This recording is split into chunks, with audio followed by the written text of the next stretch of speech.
Chat, if you guys are not sure who is with me in the DMs talking right now, if you guys don't know him, he goes by NotLad on YouTube. I don't actually know if you stream on Twitch anymore. I don't think you do, but he does do content on YouTube. And I've done various zombies videos and content with him in the past. So if you guys are OGs of the channel, we're not really that old of the channel, but stuff. If you guys are OGs of the channel, you guys will know him. Make sure to hit that subscribe button today. For more you will not regret it. No, I appreciate it. Thank you. Yes, welcome everybody to the Wundercast, episode 1.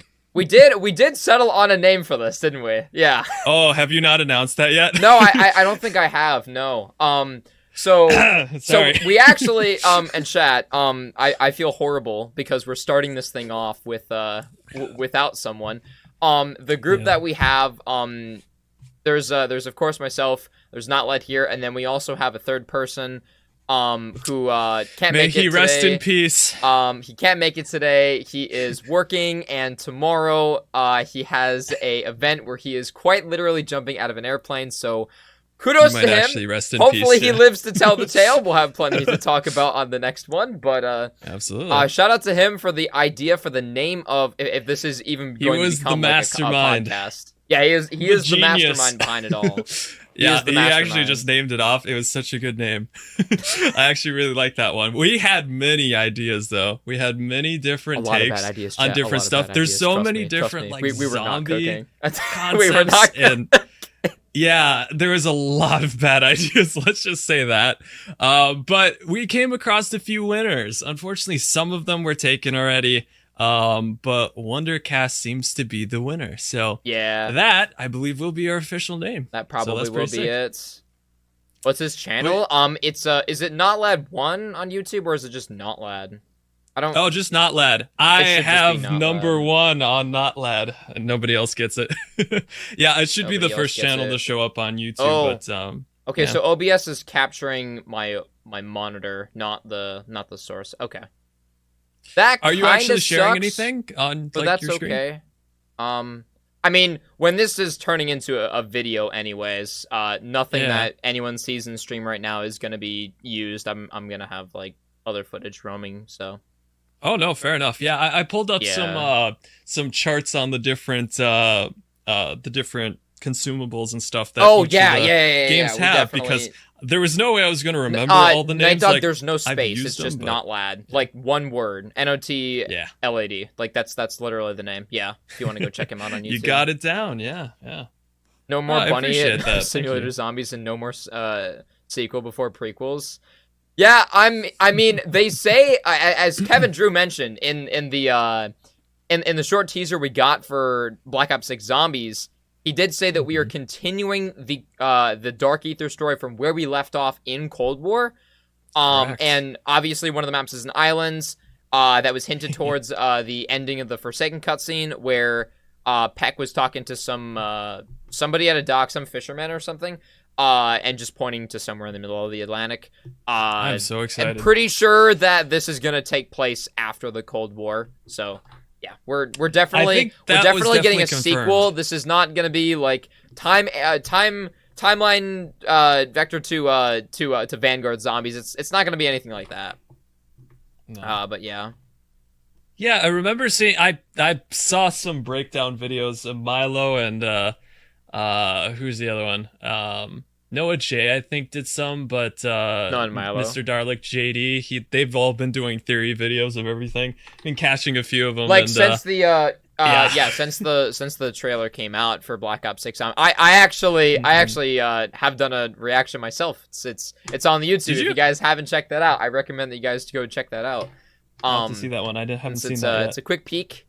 But yeah, nice. Obviously, this discussion is kind of pulling on one very tiny thread that's from that trailer, and it's the fact that every single scene that Kevin is talking, you can see on the table next to him, there is a small jar of what looks like gumballs inside. That's what we're talking about today. That's what we're talking about. An exciting topic that is, because I absolutely love the gumballs from Black Ops 3. I thought they did a really great job with that. They try to duplicate it with Black Ops 4, of course, with their elixirs, which is a different format, but it's kind of the same thing. There is one particular elixir that I really would like to see become a Gobblegum in Black Ops 6. And I was like really it wasn't trying a Gobblegum in Black Ops 3, but it was in Black Ops 4 and you wanted to return. It was in Black Ops 4. It's the only one in Black Ops 4 that I really wanted. And I cannot for the life of me find it in the list just yet, but it was the ability was basically you would teleport to a down person in the map. I really like that. But there. I know exactly which one. And that's actually a classic elixir too. The glitches that are still in the game because of that gum too. Chat. I know everyone. I know, and everyone watching this on YouTube as well. I know everyone is hurting internally right now if you have gotten soft locked on the Blood of the Dead Easter egg because someone went down out of the technical bounds where you're supposed to be for the boss fight, and someone was like, "Oh shit! Well, I gotta revive this guy. I gotta go to him, right?" So you pop that, and you're oh no.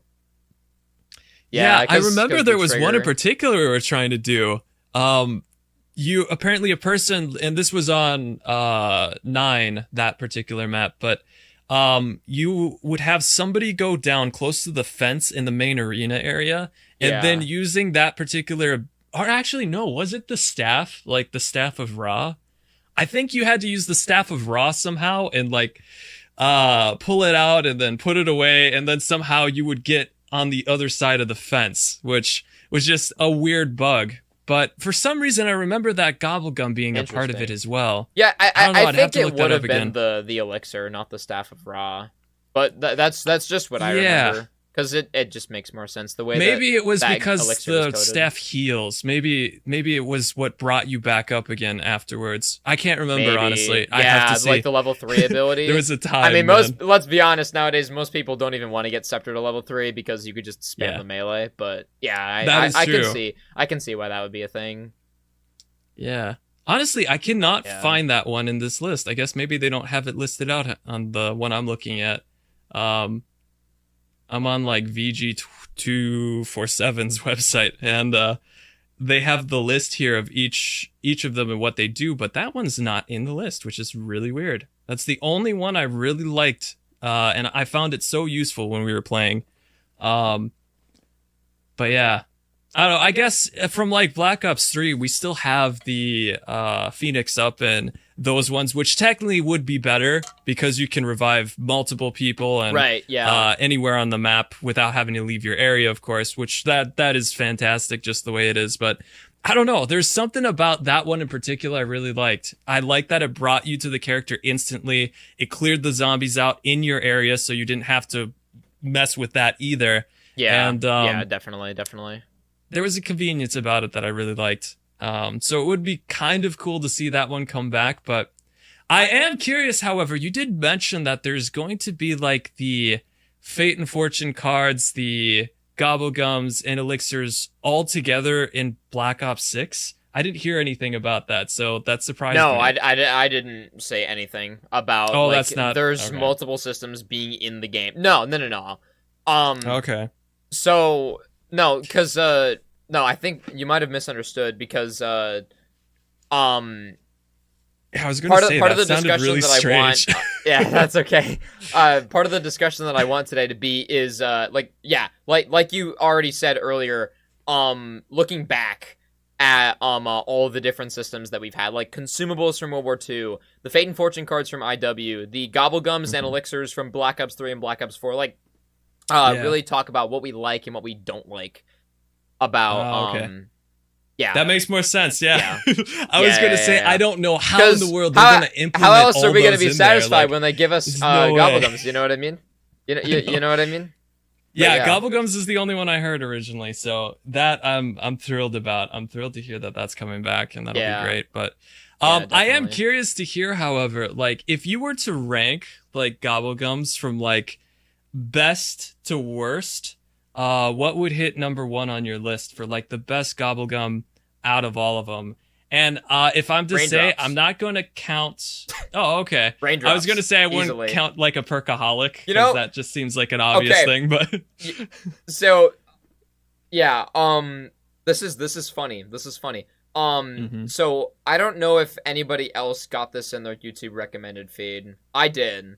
I got a small little like community poll thing that Glitching Queen uploaded to her community tab on her channel, and she was asking the community, what do you guys think is like the best gobblegum, or it was like, what would you bring in or something like that, and the listing was like Perkaholic, Shopping Free, like the ones that people are mostly familiar with, right? And then there was something else, and Raindrops wasn't listed, and I didn't vote. I went in the comments and I was like, Raindrops, it's overpowered. You get points, you get perks, you get ammo. It's and in some games you get specialist ability, you get death machines in Black Ops 3. It's better than shopping and Perka, theoretically speaking. Like conceptually, it is just better.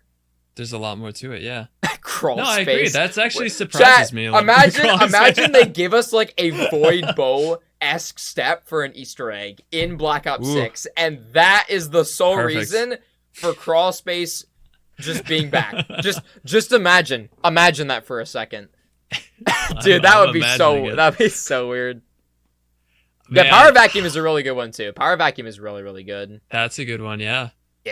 Which one would you say you would least want to see come back? Like, if they didn't bring it back, you'd be perfectly fine? I'd be perfectly fine. Well, so this is a difficult question to answer. Because for me, most likely the Gobblegum or perk that I wouldn't want to return would be the one that I use the least. And I'll just say this much. There are gums that I haven't used because I have zero reason to use them. So I could name maybe a couple. There's a few, if I can remember the names even. But like, let me think here for a sec. So I was kind of thinking games, like Carpenter. That's the Carpenter ones, No one, I mean, I know the last couple zombie games we've been outside, we've been open world, we haven't really been indoors.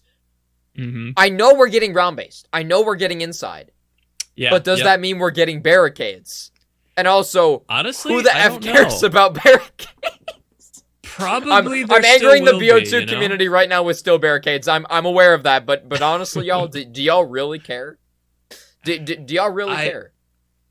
Yeah, like barricades, I don't know. It's nice if you need like a little extra cash for something. Sometimes I found like being able to like that's the only other reason why you'd be excited to grab a carpenter. That would be yay! But free the points. Gobblegum itself doesn't give you any money when you use it. So honestly, it's not useful like at all.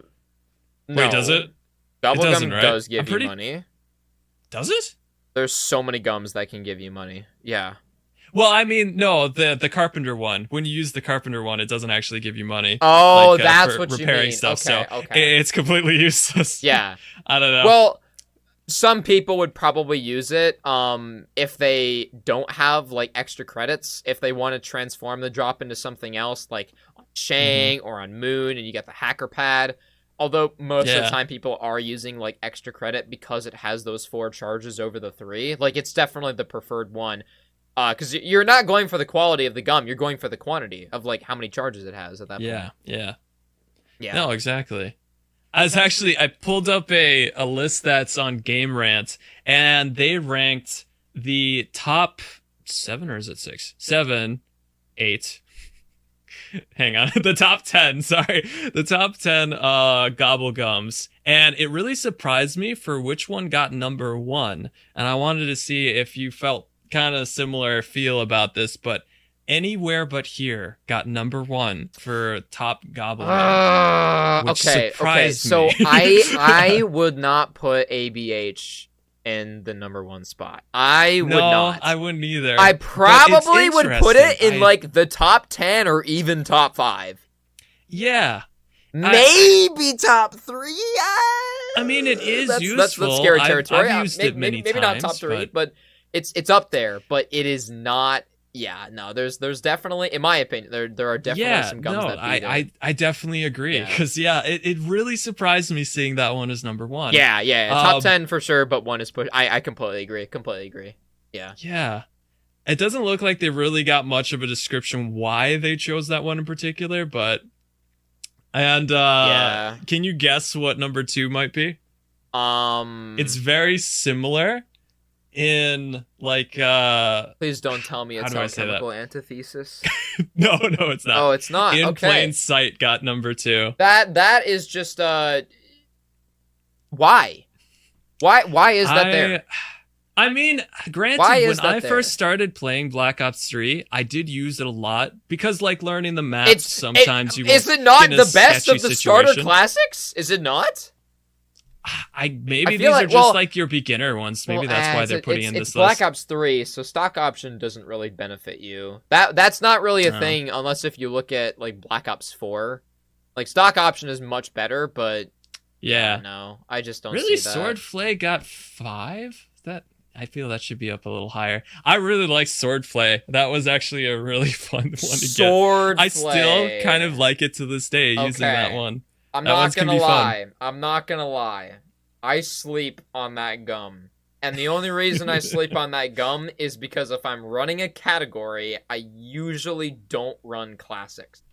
Yeah, that not classics. As a These seem to be all classics in this list. Activity, that feels like a gum that you would only run for that classic gameplay. Yeah. That's why. Yeah, no, I get that for sure. Wow, stock option 4th place. That surprises me. Stock option I would have put lower on the list too. Yeah. Huh. I just don't think it's Swordplay and Ethereal Razor lol. But actually, speaking on that, though, they turned it like Swordplay was literally turned into a perk in Black Ops 4, and honestly, it evolved into a perk. It evolved into a perk, but then again, that's probably going to upset a lot of people because some people say, well, Black Ops 4 didn't really have 100% original perk ideas because they were taking an inspiration from some of the GOBBLE in prior games. And that's understandable. That's understandable, which, I mean, obviously that goes to show that there is room inside of Black Ops 6 for new perks, which I really want, even if it's just one. Because I know how it is. I know how it is these days. And then obviously, we want new GOBBLE because of the gameplay loop. Slight change of subject here. So, the actual gameplay loop of getting GOBBLE and using them or setting them up in your loadouts. I know that for not everyone knows this. But for those that don't know, the way that the GOBBLE system works in Black Ops 3 is that you have a loadout and you can choose between several ones. The progress of that loadout that you can save does get reset in Black Ops 3 if you prestige. That's one downside of it. But if that's not a concern, then obviously you forever have those loadouts. You can choose between 5 gums. It doesn't matter where you put them in the loadout. And those gums are randomly given to you each game. But you can have a limit of 3 purchases per round, and each time that you purchase the gum machine, you're not going to get one of the gums that you previously got within a cycle. So if you get 5 hits of the GOBBLE machine, you're going to get every single GOBBLE in your loadout, and you can't get that one again until you get all 5 of those. It effectively resets the cycle. So I think some people definitely do enjoy the fact that with that knowledge, you do have some sense of control. But it's not like the Fate and Fortune system in IW where you can just choose a card at your whim. And you do get 5 different cards to choose from, or even Black Ops 4, even though with Black Ops 4, there is much more, in my opinion, there's much more limitations of your instant access and your instant activation of the elixir. And plus, you only get 4 slots. You don't even get 5. So, I just want to know your thoughts on basically, like, what do you think would be even if it involves like UI interfaces in Black Ops 6 to allow players basically to have more control over the setup that they want for their game? Like obviously players are probably going to want variety and they get that choice in that matter, but not like it's all RNG. Should like to what extent do you think the player should have? I personally, from all the games, all the Call of Duty games I've played, I've enjoyed having the control of it personally, because we were talking about World War II a little while back. Yeah. World War II zombies, they allow you to choose 2 consumables with so many uses for each consumable that you can use. And I like the idea of being able to choose them ahead of time and having those ready available to be able to use. Black Ops 3 wasn't bad with it though, just being you could set particular gobble gums that you wanted in your game. It's just whether you get them right away or not was always a little bit of a hit and miss. Yeah, it might take you 0 points. It might take you 5,000 points. Plus, and if you really want to spend money, escalates each time that you buy it per round, and then if you do it consecutive rounds, the price gets even bigger. And it's like it costs more than a perkaholic at one point. You know what I mean? Yeah. And you can't always buy all the perks in that is game, also cool in its own respect. Like I do enjoy like that kind of not knowing what you get. That's something I've always loved about the mystery box, because you can hit it, you never know what weapon you're gonna get. You never know if it's gonna be good or bad. And there is something really cool about just that aspect in a game. And I've truly enjoyed that when it's come into play in other games I've done on my channel. It's just like, that mystery of not knowing what is going to be available for you changes the gameplay of whatever you're playing exponentially in the terms of like, it could be easier or it could be harder than normal, you know? So there is something cool about that. But when it comes to zombies, I don't think that's necessarily something I've always looked for in game. I guess I like more that I can set up everything and be ready to go in, because the zombies themselves are challenging enough. So I don't know. I guess everybody, it just depends on how they look at it, what their preference is. But for me, I like the idea that in the past we've been able to set up like Fate and Fortune cards is one I actually thought was cool.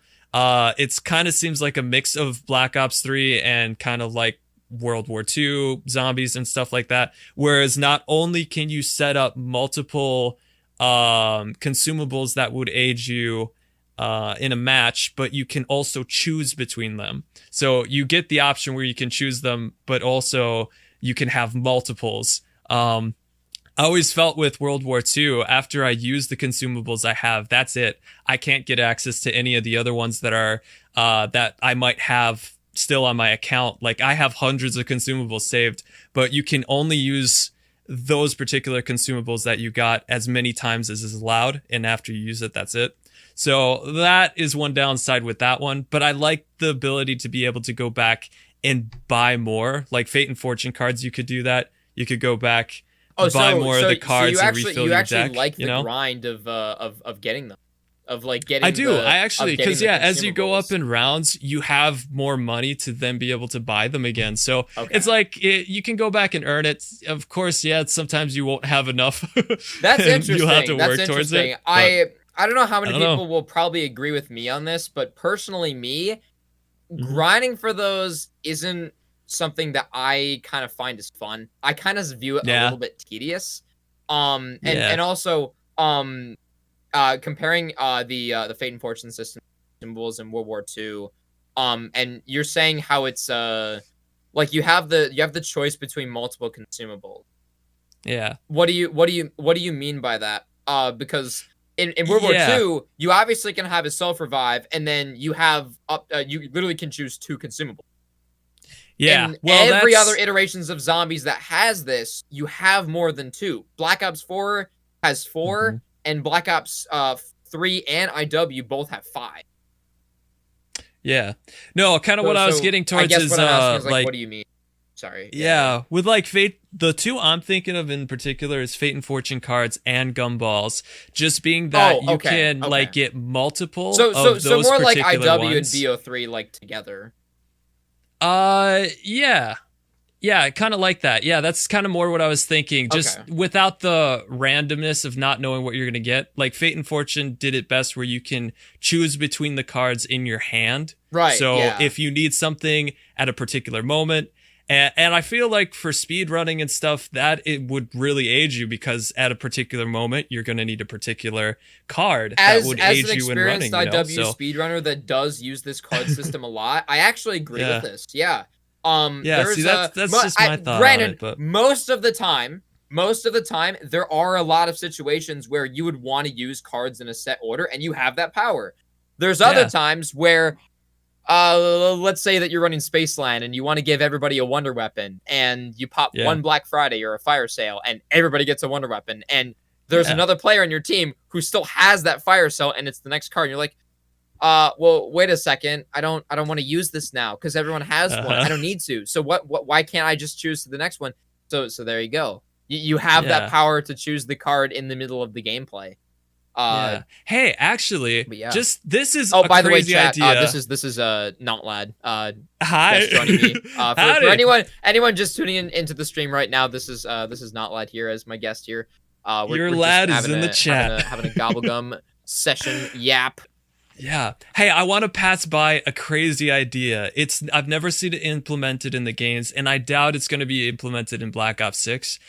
But what are your thoughts on like being able to choose your gobblegums in game? Like instead of choosing them before going into the match, like normally how you'd pick like your 5 or 6 like what you're saying gums. is you would have the entire inventory of gums that you have accessible to, you have unlocked, and you would be able to do something in game to choose that gum instead of in a way, navigating like, go it to in a station, pre-made loadout in like a menu. For example. Go into like a station, kind of like how you go to like the Fate and Fortune refilling booth. I'm not even sure what to call that. But, hold on. I think I know what you mean. Kind of like the Der Wonderfizz in Cold War Zombies, where the player has the ability to go up to it. If you interact with it, it opens up this small little UI box, and you can select which perk you want. It's not random, as Der Wonderfizz is commonly known as throughout many of the history of zombies. But in Cold War specifically, you had that choice between perks. But you're saying that. What if you envision this for Gobblegum? Yeah, I see. I am still thinking a bit of randomness with it, though. Probably not choice of any Gobblegum that you have access to. I think it would be you would make a pre-made loadout, and then that would be which Gobblegum that you choose through like a similar similar navigation system, like in the actual gameplay. So zombies would technically be able to smack you off the machine. And if you pick up a gum, it plays an animation, not just like in BO3. The only problem I see with that kind of the kind of one you're describing is you would have to then go through your list and try to choose it in game, which is a little inconvenient. More what I was thinking is that at the station you would go to, there would be certain ones available at certain times. So you can go in. Particular set of gobblegums, either really useful or not at all, could be available to you, and you can choose those and pick them, and something like that. I was kind of thinking on that idea recently, and I thought, like, that actually adds kind of a cool aspect to it. But trying to compare I don't know. This to chat, forgive me for comparing this, because I know a lot of people don't like this. I'm kind of getting a certain vibe, think it's the Tome of Rituals in Vanguard Zombies, which was RNG dependent, but like specifically the idea that like I guess you could even really say this with like weapon rarities that were in Cold War Zombies. The later the rounds you go, the higher the rarity weapons you'd get from the box, but you would get access to more rare gobblegums the later the rounds that you went inside of your gobblegum stash. So like maybe you have like a base concept of a gobblegum pack, and you select that, and then you go to a certain round, and that gobblegum, because you're on a high round, is like it maybe its color changes, maybe the goddamn gumball fucking glows. I don't know. I don't know. That maybe would be it cool, glows, actually. and it's like, this is a good gum. I want this, and you like pop it in, and it does something similar to its root, like what it's described in maybe like an in-game menu that like describes what it does, right? But then it has something extra to it, and it's like, you got to high rounds, you still want to use your gobblegums, even though you set those up or you've been looking into those like, maybe up to a couple of hours ago, depending on how long you're in a session, because it is all internet controlled. How about you pop a burned out, right? And if you burn out zombies X number of times, you'll get a free perk. Or that would the free sick. Perk is like special. It's a free perk. It's a random free perk, but you can't lose it. Upgraded gobblegums. Yeah, that would be a cool concept. I like that. Like kind of sort of like the upgrades that you could do for perks in Cold War Zombies, like in the menus, like with Ethereum. But it's more integrated with the gameplay, which is what Vanguard tried to do with the perk system. But see, that one it elevates the gobblegums. It elevates the gobblegums, and it entices the player to like do it in game.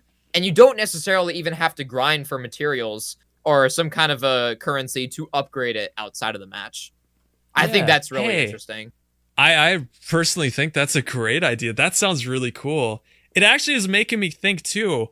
Like, you know how in Black Ops 3 we had the Monty what is it? The where you mix you try to like mix Newton's chemicals cookbook. to get your Newton's cookbook. I know exactly what you mean. Yeah, I know exactly what you mean. How they kind of did that, but what if you could take like your regular gobblegums that you get and then mix them together to create these super gobblegums like you're talking about? Like, you could do that ahead of time, like choose whatever combinations you want, mix them together, and get something just crazy cool out of it. Like, you could take two useless ones, because that's something I find in game. I get so many useless gobblegums I never use. So to use them, I think is great. What if you like you play through, and through like some gameplay element, you know how we get schematics in Modern Warfare Zombies? Oh yeah. What if we got recipes, and you don't have to wait for a daily rotation? And you can instead of like, there'd probably be like a daily rotation or something for like getting gobblegums, but you could do a recipe to craft one at your will or to upgrade it at your will. And it would take that gobblegum. It probably maybe would take some other things. It probably would take currency, so there would be a little bit of grinding in it. But yeah, that's true. That's interesting, dude. I do. Someone in my chat just said, make your own gobblegums. I know, that sounds so cool to me. It's like people Build-A-Bear have Workshop. modded that into Black Ops 3. Treyarch, give us that. Give us that. We got sick. custom perks. We got custom maps. In past, bro, let us customize gobblegums. Let us customize. Let us cook. Let us cook. Yes. I like that idea though, just because so as I played in many of the other games, you get a lot of useless cards that stock up. Like Fate and Fortune, you got the home remodel one. For my D-cut lovers out there, perk insured, yeah. For non-D-cut player, it's great. It actually has use, but if you are, then it's useless. Yeah, they actually would then have worth, because you can then mix it to get maybe something incredible out of it. Something that actually has value even to a endgame player. Yeah, exactly. Like something that would be valuable more so in the higher rounds than the earlier rounds. Yeah, absolutely. And another thing that I would actually kind of like to see too is maybe more glitches with like these consumables that you use for like Infinite Warfare. And using the Fate and Fortune cards, you could glitch your game depending on what kinds you used and stuff, and use them for glitches. And I that was something I actually found so fun in game, learning about all these different glitches you can use in the map and how the different cards would affect the game in certain ways. On Solo Origins Black Ops 3, you can duplicate staffs with the self-medication gobblegum. I completely forgot about that. I know exactly what you mean. Those are special memories for me. Like going back to those kind of things, like For instance, like Infinite Warfare doing like the 3-gun glitch and stuff like that. And those kind of game breaking things, although they weren't necessarily intended, make it so they elevated fun the experience. They elevated it. And I really hope that with like the GOBBLE and stuff they're bringing in, that you can do some of that stuff with it. You can kind of break the game slightly in certain ways that is not totally unfair, but you know, just simple things. I just absolutely love that. Please don't make a broken GOBBLE that blue screens the game. Like every not time that you do it. Please. That's a bad glitch. We don't want that. Don't give us a BO4 launch. but derived from like not non-server reasons, please. Hey, actually, we talked about like mixing GOBBLE to make something better. What if there are mixed GOBBLE that do something terrible? I just wondering, like a negative GOBBLE, like something that would. I don't know if that would go over well, but I could see that. That'd be interesting. I don't know. I'm trying to think of what that could do. That sounds more like a challenges thing where you get slowed down. It seems more like a challenge. It seems like if you're using a GOBBLE as a benefit, but it actually is like the opposite. I mean, the only way I can see that working just off of how I see it is if they like do it in like a grief mode. It's like you can use a GOBBLE to grief a teammate. Actually. Or not a teammate. Yeah, a teammate. Yeah. Yeah, that could be something. But yeah, otherwise in zombies, I guess I can't see that flying over too well, because you want to get GOBBLE to help benefit you. It's never the opposite. So yeah, no, that probably wouldn't work. But I still, the like customize, just mixing GOBBLE together to get something great. I really like that idea, and that would actually be kind of cool.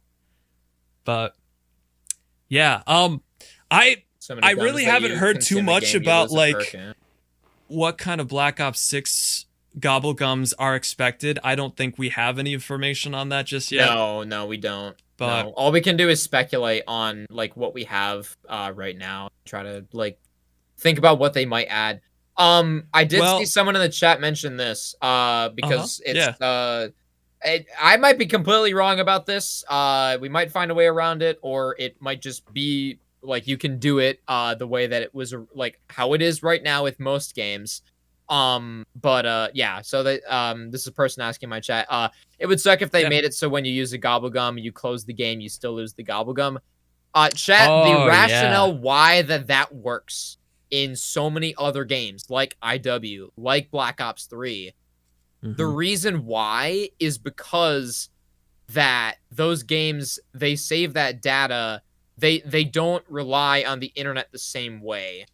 Black Ops 4, you need an internet connection to play that fully. They patched it in Black Ops 4.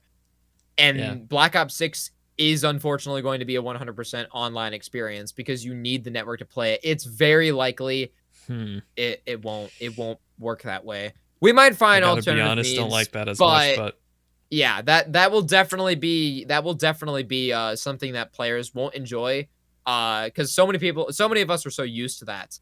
But how can Treyarch prevent that feedback upon doing so? Like, if anything, they do that to balance the game, right? But at the same time, give us more rewards for, I guess, using them, if that makes any sense. Sure. So I just thought, because like a lot of people like to use megas. Megas in most cases are like just objectively better than the classics. How can we benefit the player in a sense that not just is it a perk that is really, really nice. Like Mega on its own is really nice, but how else can we engineer it so that players don't feel like they're losing tremendous amount, right? Like if they're using this, it's like, oh, dude, I'm never gonna do this again. I'm never gonna have it again. And I mean, there's some merit to that feeling, I think. I personally, I'm not fond of it. I don't really like the idea of, well, I've got this one really good gum, and I gotta wait to use it for the right game, And that game never comes. Chat, if you guys understand what I mean by that, y'all know I want to be rewarded for using GUMS. Like, aside from what they do by themselves. I want to have more of a reason to use them.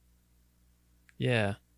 Actually, another thing too, and this kind of brings back the like creating your own GOBBLE thing. But, right, World War II, and this is something that has upset me. When I first got the game, I opened up one of my first consumable chests, and it gave me monkey bombs as a rare drop. The Jack in the Box. The Jack in the Box, right? Their version of monkey bombs, but I got one of those cards. Never since, and I have played that game nonstop for many years, have I ever gotten that particular consumable ever again. And it just sucks because that's one I would like to use a lot more. That one is just, it's useful. I don't know. But I can imagine, yeah. The luck of getting particular things is rough. Black Ops 3 changed that a little bit, where it's like, if I got a particular GOBBLE, well, they have offers where you could take some of your old GOBBLE, mix them together to get the particular one you wanted. Right. So you had a little more control of getting the particular ones you need. I definitely agree. I think that we do need the Newton Cookbook back in some way, shape, or form. Something like that. I don't know the same, but I have a really bad feeling that if we are going to get it, it's probably not going to be on launch. I hope to God it is, dude. I hope to God it is. That would be really nice. This is why that we're like suggesting ideas for how else it could be used than just getting GOBBLE, like to upgrade them. Yeah. You know? Give the devs a reason to put it in the game on launch. You know? Exactly. Yeah, and the one thing that I've been disliking most about the newer Call of Duty games is this whole like paid to win kind of mentality where it's and I'm going to use Cold War as an example here, but Cold War had this thing where you could buy weapon schematics, which would then give you a weapon that had a more powerful damage. And I mean, that's great. It's cool. If you have the money to be able to buy that, you get this upper hand that makes rounds go better. But I don't like that because it then becomes like a pay to win kind of experience. It does, where you have to pay to get the better stuff. You literally have to pay. Yeah. And I really hope that those elements don't come into the game. Because I feel it takes away so much, because there'll always be someone who has a lot of money they can spend on their character and get all the good stuff, and they'll do so much better. And it's like, you know, it takes away from my experience a little bit. I like that we all get the same stuff and that we all have to work towards maybe earning a particular weapon or something. Like, once again, like going back to Infinite Warfare, after playing the game, you would then get like your salvage to then be able to buy a particular weapon like that. You didn't have to actually spend money for it, although you can. But something kind of like that. I guess maybe earning it, but at the same time, I think I just like better that everybody has all the same stuff. I think I much prefer that. I don't know. What are your thoughts on it, though? Give me like 2 seconds. Holy crap. Oh, I probably should have done something about this. Everything all right? Because my chat is using some channel points to make some sounds, and it's fun. But like, it is. Do it more. Spam it. Oh boy. Do you know that max ammo one? I want you in Wistful's chat right now to spam that like there is no tomorrow. So small ass chat, but yeah. Let's not do that. Let's not do that. Did I help you? For right now. How's it going on your stream? I just it need must be glorious. I just need to not have that be here for the all right. Am I gonna have to do this? Uh-oh. This is where he starts banning people. That's okay. That's okay. I will just if I need it, then oh wait, no, that's the wrong source. Might I add the stale pretzels one? That is a keeper right there. That's a must do. Oh, you know what, chat? I think I hit the wrong one. You're gonna have to give me some fun, but kind of annoying when you're trying to. Yeah. That's why for now I don't want them on. So the convo is like, you guys can fully hear. Okay. So it is working. I did it correctly. Okay. All right. So no worries. Yeah. If anyone does it, apologies in advance. You're basically wasting your challenge points because the sound effects and visuals aren't going up anymore. I'll let you guys know later this stream when they get back up. But yeah. All right. Fair so enough. you were saying something. Apologies, I didn't fully hear it. No, it's okay. My bad. No, you're fine. Love you guys. I'm actually trying to recall what it was I just brought up. I actually lost my train of thought, you know. Dang it was it. there and now it's Dang not. But it's perfectly fine. I'm sure whatever it was a great question. Oh, someone in my chat said bundles. Many twisted turns. Pay to win. Yeah, your thoughts on that. Like so the weapon variants from Yeah. Cold War that would give you certain ammo mods on. I don't think we touched on this, but you could get some like ammo mods or ether tools from like the battle pass in MWZ. Yeah. Yeah, I'm gonna say it, chat. Fuck no. Yeah, Fuck see, no. that I feel is that ruined is it, under the territory of pay to win. Yeah. No. I don't like that. No. It's like it's becoming too much like Fortnite. Like, Fortnite there has shouldn't become like a even huge be pay to a win store. kind of thing, you know? In my opinion, there shouldn't even need to be a store. No, right? I mean, if they're gonna put it in, like, I can't control them, right? I just don't want it, right? Simple as that. I would rather it not be. But yeah, I mean, I always got like buying their COD points and stuff. That's something every Call of Duty game has had in the past. And that's kind of where they make their money, of course. But and a lot of people, myself included, are gonna have access to this game. Almost, well, not for free, but you know, yeah, because Game Pass going to allow people to get in. So that's probably the excuse. It's like, yo, you didn't spend that much money on this game. You sure you don't want to spend more? And we're like, yeah, we're sure. We don't want to spend. We're sure. Don't want to get robbed of my experience.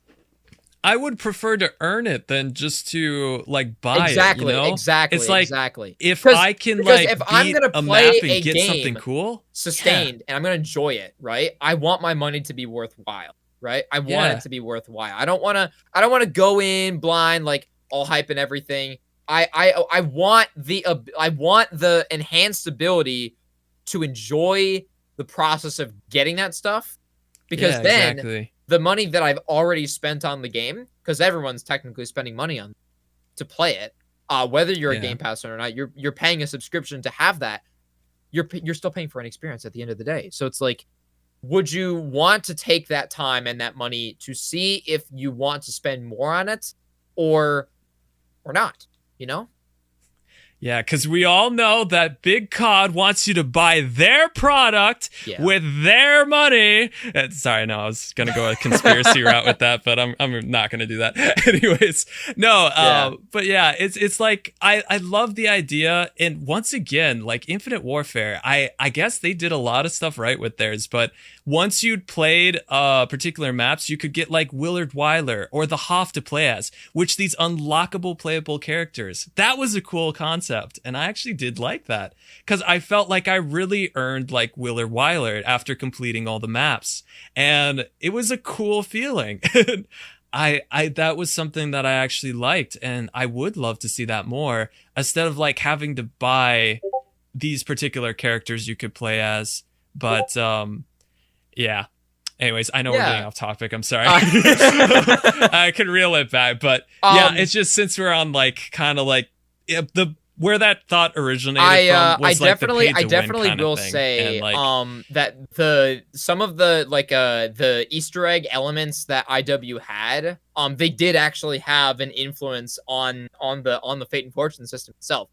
And I'll just quickly yap about this. So for anybody who's watching this stream live right now or is gonna watch this as a YouTube video and you guys aren't too familiar with the Fate and Fortune system, I'll try my best real quick to explain it. So very similar to Black Ops 3, you've got two different kinds of cards. You've got Fate and Fortune cards like Classic or Mega GOBBLE. You have to choose a loadout up to 5 of them. But the way that you use them in game is you charge up a meter, and that meter basically you gain progress on it by earning points and spending points. I don't think a lot of people know, or many people who are relatively new to IW actually know that you can earn meter from spending points. I know I didn't even learn that until I started speedrunning this game. So it's kind of like the game rewards you for earning and for spending, which I think is genius because it just builds into the whole meter system. And then obviously you can choose what you want and you can pop it when you want, and it's awesome. The one gripe that I have with that meter system is that you gain double boost if you play on director's cut mode, and if you don't play on director's cut mode, it takes so long to get charged, whether you're earning or you're spending. Really? That's a thing? So long. I guess I never realized that. And you get even a little bit of extra meter boost too when you're in the Mephistopheles boss fight as well. Yeah, I don't think that was needed. I think that if you kept the meter boost the same way that it always was, like keep the director's cut thing, I think that would be much better. I really do feel like it is quite long. If you're playing on non-decut, it's a part of the Fate and Fortune gameplay loop that I definitely take for granted because I don't play non-decut much at all. I just don't. Like honestly, I'll just be honest with myself and you guys, of course. I don't really play it off at all, and I never noticed this as a problem, and I always take advantage of it in the ways to optimize the game, but it gets so much harder when and you obviously spawn with less points, right? If you're not on decut. So it caters more to that experienced player's position. So whilst I'm down for, giving the players a reward for doing that, because, they're at the end of the day, it is a reward. And I do think that that's a good sort of idea as a reward. But I just think that if you look at it from the scope of, okay, we're benefiting the players that have experience and that have gone through the gauntlet, and then you're also benefiting them for choosing a certain style of play. Yeah. Honestly, this might be a little bit of a situation, but I kind of feel like that the meter boost should be there regardless if you have director's cut on or off. Yeah, but maybe you unlock it if you unlock director's cut in the first place. You just don't have to have it on for the meter boost. I think that having that particular step, that layer to get to that part of the gameplay loop, it shuts the door for a lot of people to fully immerse themselves, to fully get the experience of using the system, because it forces you to go the extra mile, even if you don't want to do the Easter egg, just so that you can enjoy the system that the game offers. Yeah. Well, I mean, a lot of people might disagree, and that's completely all right. That's completely all right. I understand. That's just my 2 cents. Well, I think you got a good point there, because you are working towards director's cut in order to get that, and for this thing just to be unlocked with director's cut, I mean, you're already getting a lot of benefits from director's cut as is. I don't really see the point of having it doubled when you're doing that in particular. I don't know. Yeah. It's just it doesn't seem right. It seems like it should be the same for both modes. Like there shouldn't be any difference in how much you earn and everything. It should just always be the same. I don't know. Yeah. This is the first time I heard about it though, so that's really interesting. I mean, the only difference I can see is you add some kind of an upgrade, but you don't limit it behind a quest. I guess is what I would say. This is a very touchy subject, because then you get into the territories of, well, how do we reward the player in game for completing certain Easter eggs? IW did this really, really well. For example, on Raven the Redwoods, if you complete the Easter egg and you're not playing a director's cut, you get access to the smiley. That is an awesome reward for completing the egg. That is a cool thing. Yeah, that is a really, really cool thing. And then you do get a passive reward that counts for all the maps if you beat the super Easter egg. And yeah, someone in my chat just said the only people that have problem are speedrunners. Particularly catering towards the meter boost thing. I'll be honest, I am probably from a biased position because I do speedrun well, IW a lot. It probably doesn't matter as much to the casual player or to someone that's not going to be pursuing that particular thing. I think I might be biased. That's fair to say. Well, no, I think it's fair now that you mentioned it. For me, I don't know. Knowing that, I mean, I didn't know it before, but after knowing it, I think like that doesn't seem that great because I'd want to earn the same amount if I was just playing in normal mode. Then out of all modes, I think playing normal is when I'd want to earn more because that's when I'm working towards something. You know? Yeah. I don't know.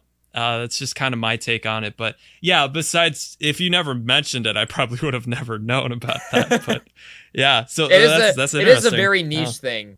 It is a very niche thing, but it does add to the gameplay. So I know this is on the topic we're talking about right now, which is technically off topic from our original topic, but I wanted to mention, like, you were talking about the smiley and how that was available after like completing the Easter egg and stuff. Yeah. Yeah, sure. One thing that got me kind of curious, like, what are your thoughts on, say, like, if Black Ops 6 had this, but so you go into a particular map, like a zombie map would have its particular wonder weapon. So like after you've completed the Easter egg, that wonder weapon would then be available in the mystery box on every other map.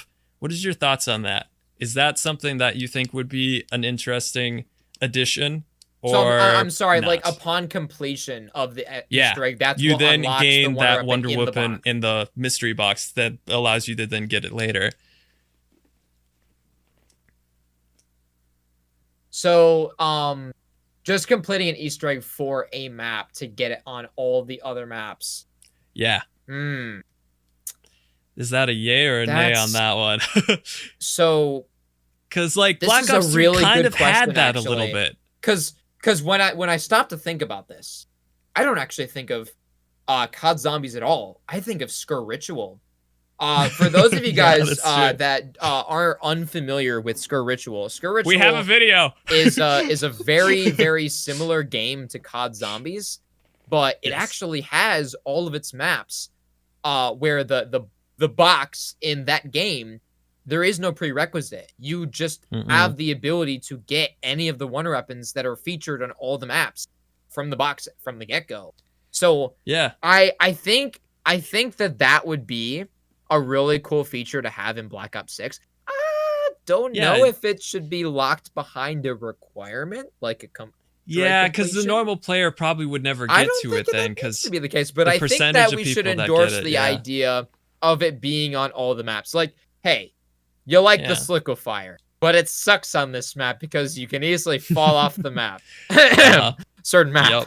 What if you used it on a map more, included, where you can't really fall off as much, just thinking about using weapons in different scenarios that aren't necessarily intended but could bring about interesting cool and fun new experience. Do you think that would take away from a game where you're working towards getting a particular wonder weapon in that particular game? Do you feel like that would take away from maybe its wow factor, like maybe one of the wonder weapons in the box is still better than the one you're going to get in the game? I would say technically, yes, it does take away from the wow factor because COD Zombies is known for, like, what's the wonder weapon on this map? And it's like known for that map. It's always been like that in Zombies. So I can definitely see that taking away.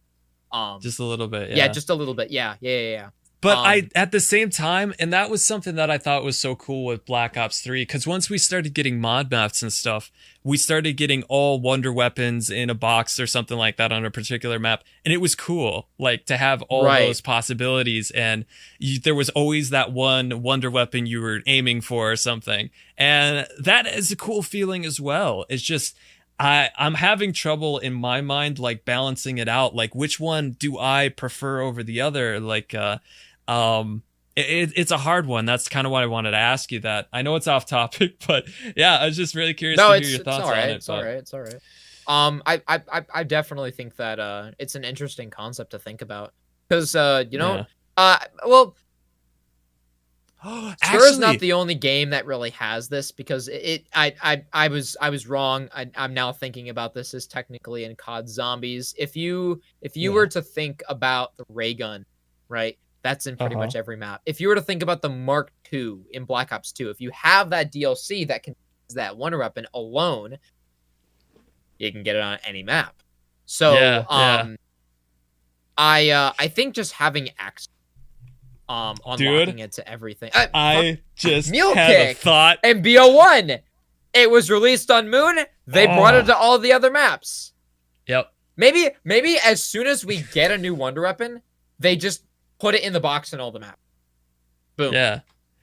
Dude, you gave me an idea for something incredible. You know how we have wonder weapons on a map?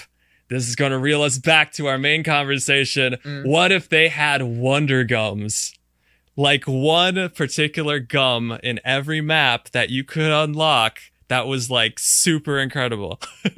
I don't know what it would be, but it's just the thought that came to mind, like a wonder gum. So it just sounds great, you know. So if it's a wonder gum and it's gonna have like this really wild, unique idea that's like so adjacent to like the normal Gobblegum gameplay flow, I'm thinking if it's a wonder gum, it's not even a gum. No, probably I'm thinking not. It's something like bizarre, but yeah, definitely an interesting idea.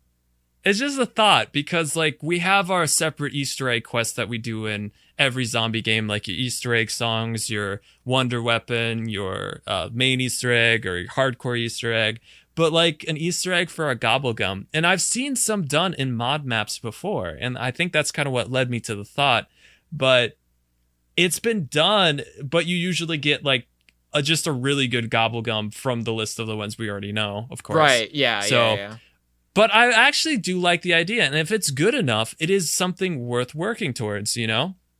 But yeah, I getting like something really unique. I don't know what it would be, but I kind of wonder if that would be a fun thing to work towards, you know? Yeah. I don't know. Just a thought. Just that came would be to me.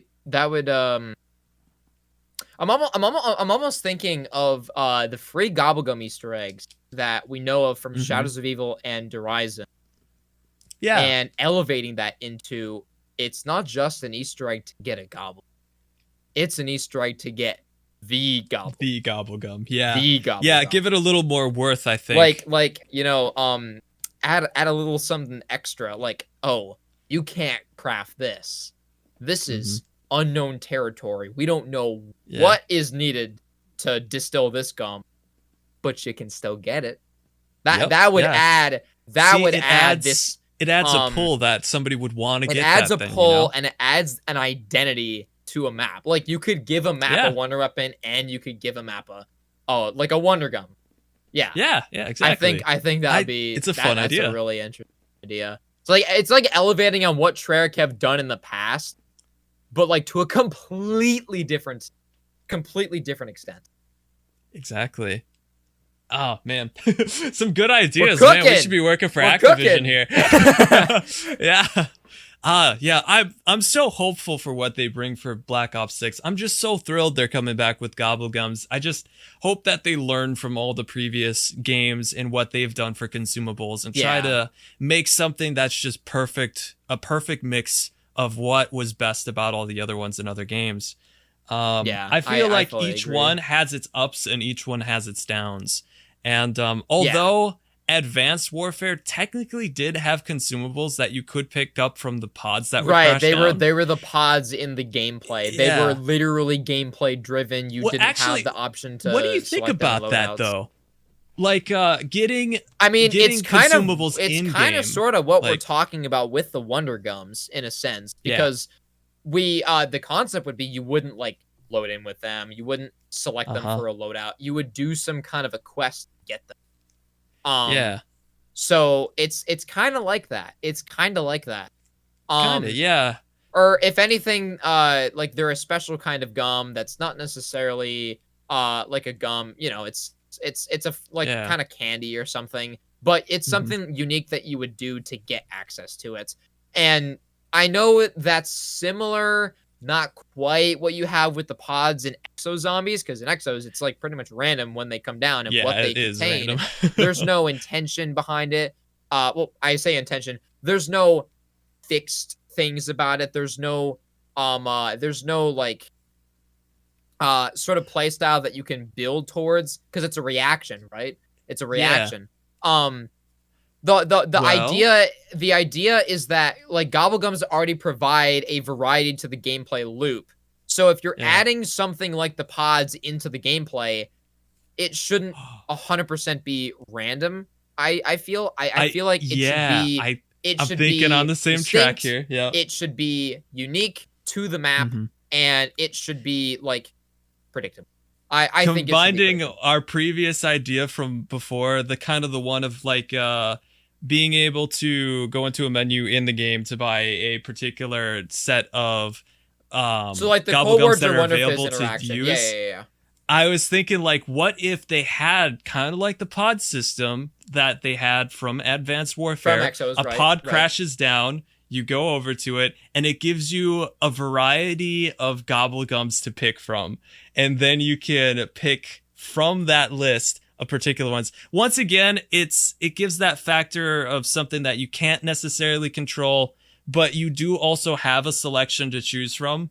I can visually see this, actually. Like, just randomly, there is a Burst portal or Dark Ether portal, small thing that pops up somewhere, and it just animates and it spawns in a Gobblegum machine. And you can go up to it for a limited time before the next round starts, and you could just, you could just pop one.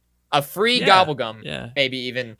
It's kind of a fun concept. I've just been running with it. The one thing, it goes against what I was talking about earlier. It does add that extra variety in game, less control. It's a little more mystery, variety, but yeah.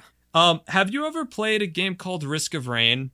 Or Risk of Rain 2, technically? I have heard of it. I have never played it. You've never played it. So in that game, they have these stations you can go to, and they have, like, for instance, one of the stations will have 4 different items in it, and you would then look at all 4 and choose which one you want, and you could buy it.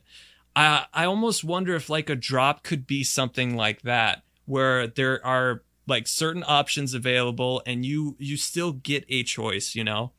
Wait, so I don't what know you're if that saying would work. is, like, you give the players a choice out of a drop?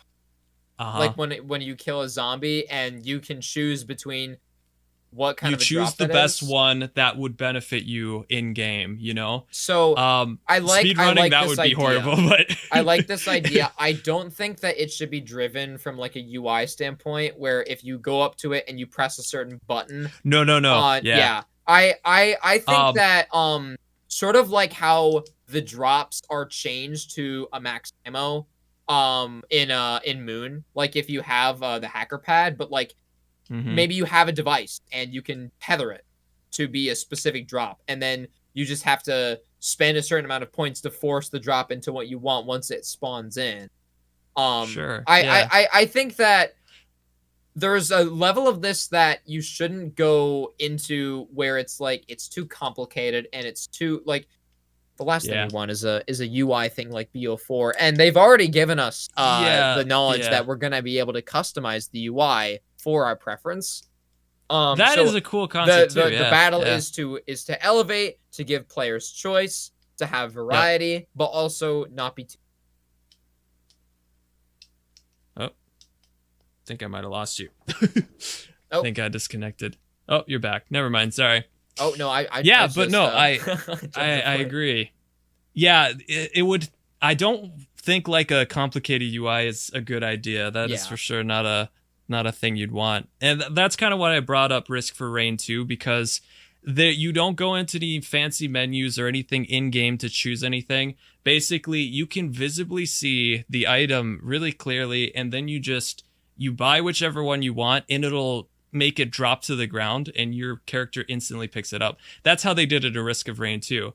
But for like the concept I'm thinking of, if like you had like a glowing symbol of each gobble gum being projected on the outside of this pod that gets dropped or something. Okay. And then you can go and just visibly look at them. You'd recognize which ones are which, they would show and you the would icon, choose. so you would know instantly what's like in that. there. Right. I don't know. Just a thought. Once again, it goes against what I was saying of like, I like being able to choose ahead of time what kind of gobblegums or stuff I'd like to go into a match with and stuff. Right. But it is still that cool thing about mystery. And that's why I liked Risk of Rain too, because you never know what you're going to get. And that makes it so cool. I will say that if you do mystery correctly in Zombies, it's peak. Like that's what makes that's what really I feel like that the entertainment of the Zombies gameplay just becomes so much more, because then you involve like how the story is unfolding in the gameplay as well, and just like the unexpected moments within gameplay as well, like that's kind of linked to the lore as well. I think that's definitely just kind of a fun idea. But yeah, sorry, just an odd thought. But I know you have a list of other topics you want to go on for Gobblegums. So if you have another one, we can start on something else. But I'm pretty sure I can split it into multiple things. So okay.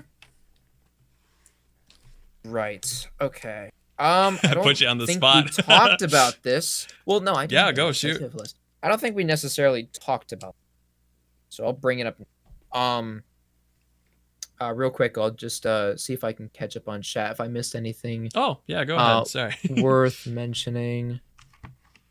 Yeah, what I said about earlier with the with the Fate and Fortune meter thing, it's just an opinion that's biased from a director's cut player. It's, take it with a grain of salt. Depending if the wonder weapon is used more utility more than a wonder weapon of like ease of use or ease of access on like all the different maps. It depends on what purpose the wonder weapon serves. I can see that. Yeah, that's true. Yeah, fit the theme. Yeah. Wonder weapons have always been linked to map. That's always how it's been. Yeah. Okay. Yeah. So yeah. For next thread that I want to talk about here.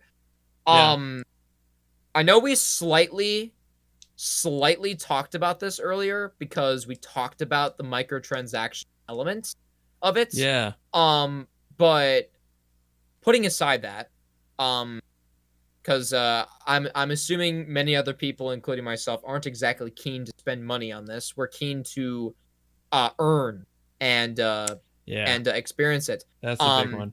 I don't believe we talked too much about how we've earned these in the past and what potentially that Treyarch could do to earn to have the players earn these. So in Black Ops 3, right? Liquid Divinium. Yep. You got it for buying things. Yeah. Or you completed a daily challenge that wasn't even guaranteed reward as Liquid Divinium. It might be extra. And then you could convert that into Distill if you wanted for the Newton's Cookbook option. Black Ops 4, Nebulium Plasma. You literally just go through rounds. Maybe you do an Easter egg. And which one of those did you keys prefer are better? Pretty much the same way.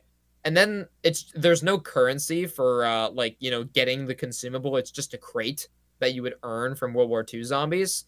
And you would choose either an order, a contract, or you would have to prestige if you're already max level, and every time you level up, you get a crate. Get some crates, yeah. So there's limitations on progression, but there's still progression if you do it that way. I think all these have interesting ideas. All these different perspectives. Some of them are obviously similar. Best, like you got the daily challenges or the daily or weekly contracts. IW, BO3, and BO4 all kind of share this.